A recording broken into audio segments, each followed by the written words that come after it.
তো আমাদের ওয়েবসাইটে এখানে অ্যাবাউট আছে, ইমেজ গ্যালারি আছে। তো এখানে যে ইমেজগুলো আছে ক্লিক করে আমরা ইমেজগুলো দেখতে পাচ্ছি। তো এখানে আবার ইমেজের একটা টাইটেল দেওয়া আছে। এটা কোত্থেকে আসতেছে, এটা আমরা কিভাবে ইমেজগুলো আরো ইমেজগুলো চেঞ্জ করতে পারবো বা অ্যাড করতে পারবো। তো আমাদের অ্যাডমিন প্যানেলে চলে গেলাম, ইমেজ গ্যালারিতে চলে গেলাম। এখানে অলরেডি 6টা ইমেজ আছে। তো আমি যদি নতুন ইমেজ অ্যাড করতে চাই তাহলে সেই এই আইকনটাতে ক্লিক করব, রেঞ্জ আইকন। এখান থেকে ক্লিক করার পরে ইমেজ আপলোডে ক্লিক করব। ইমেজ আপলোডে ক্লিক করার পরে এখানে আমার যে আমি যে ছবিটা দিব বা ফটোটা দিব, ওই ছবিটার ইমেজের আমি কি দিয়ে দেবো, একটা টাইটেল দিয়ে দেবো।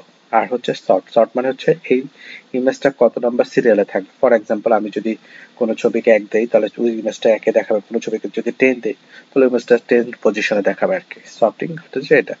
আমার এখানে বলা আছে ইমেজের সাইজটা হবে 1200 বাই 630, যেটা হচ্ছে ব্লগের জন্য স্ট্যান্ডার্ড। এইভাবে আমি কি করবো, এখানে ক্লিক করব। ক্লিক করার পর আমার যে ইমেজটা দরকার সেই ইমেজটাকে সিলেক্ট করব, সিলেক্ট করে ওপেন দিব।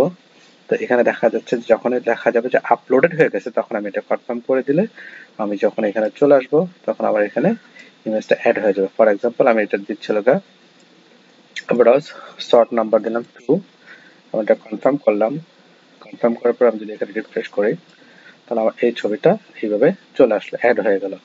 আচ্ছা, এখানে যদি আমরা আবার যাই ইমেজ গ্যালারিতে, আর এখানে যেটা দেখাচ্ছে সেটা হচ্ছে আমি যদি এটাকে ইনঅ্যাক্টিভ করে দিই, আমরা এখানে রিফ্রেশ করি, এই ছবিটা এখান থেকে চলে যাবে আর কি।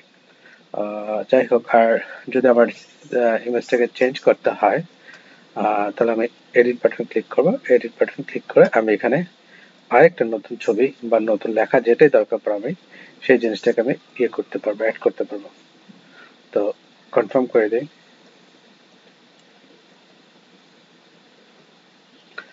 আমার ইমেজটা চেঞ্জ হয়ে গেছে। এখন আসি আমরা ভিডিও গ্যালারি। আমরা জানি আমাদের এখানে একটা ভিডিও গ্যালারি আছে, ভিডিও গ্যালারি। এখানে আমাদের ইউটিউবের ভিডিওগুলো আছে। তো আমরা এখানে কিভাবে ইউটিউবের ভিডিওগুলোকে অ্যাড করবো, যদি আমরা একটা ইউটিউব ভিডিওতে ক্লিক করি এখানে ভিডিওটা চলে আসতেছে, আমি প্লে বাটনে ক্লিক করলে অবশ্যই এই ইউটিউব ভিডিওটা প্লে হয়ে যাচ্ছে। তো যাই হোক, আমরা কিভাবে অ্যাড করবো, আমরা তাহলে অ্যাডমিন প্যানেলে গিয়ে ভিডিও গ্যালারিতে যাব, ঠিক একই রকম অ্যাড আপলোড ইউটিউব ভিডিও। এখানে বলতেছে যে ভিডিও টাইটেল, আমি অর্থাৎ যে কোনো একটা টাইটেল ইউজ করতে পারি, শর্টটা ইউজ করতে পারি, এটা আমার কত নাম্বার সিরিয়াল থাকে প্রায়োরিটি দিবে। এমন বলতেছে ভিডিও লিঙ্ক, আসলে ভিডিও লিঙ্কটা কোথায় পাবো, আমি যদি ইউটিউবে যাই,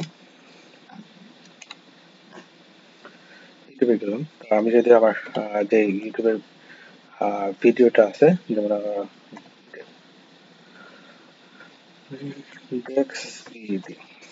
সার্চ দিই।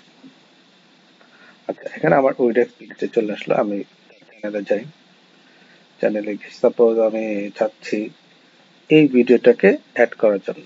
আমি প্রথমে কি করব, এই ভিডিওটাতে ক্লিক করব। ক্লিক করার পরে এখানে একটা শেয়ার বাটন আছে। শেয়ার বাটন থেকে এখানে একটা লিঙ্ক দেখাচ্ছে, আমি জাস্ট এটা কপি করে নেব, এখানে যাব, এখানে পেস্ট করে দিব, বাস কনফার্ম করে দিব। এখন আমরা ভিডিও গ্যালারিতে যাই, দেখেন ভিডিওটা চলে আসছে। এটা খুব একটা ইজি প্রসেস। তা এইভাবে কি করতে পারবো, আমি অ্যাড করতে পারবো।